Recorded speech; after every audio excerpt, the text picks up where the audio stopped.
In this video, we take a look at the flat felled seam. Stay with me and I'll show you how.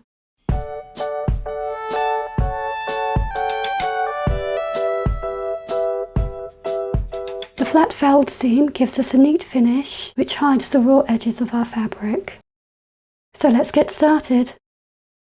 Because our edges are going to be folded over and hidden, we have no need to finish them with a zigzag stitch. So we place our fabrics with the right sides together, pin it in place, and we stitch our first seam. We set our machine to straight stitch, and we stitch along the edge with a seam of 1 centimetre.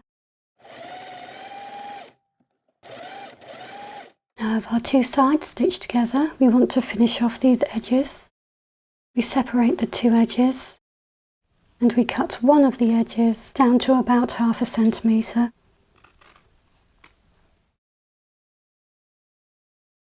We take our piece over to our ironing board and we fold the longer edge over the shorter edge, matching up with the seam line. We then press this down.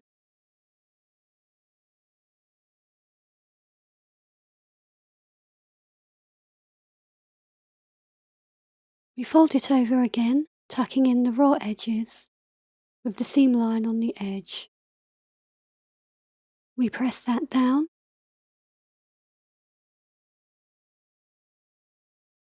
And we go over it again, this time pressing the seam open.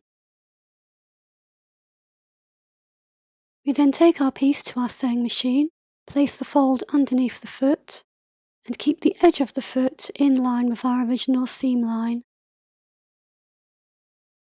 Then with a straight stitch, we stitch down along the edge of the fold. Now we have a neatly finished seam. This is how it looks from the right side and the wrong side. And that's how to do the flat felled seam.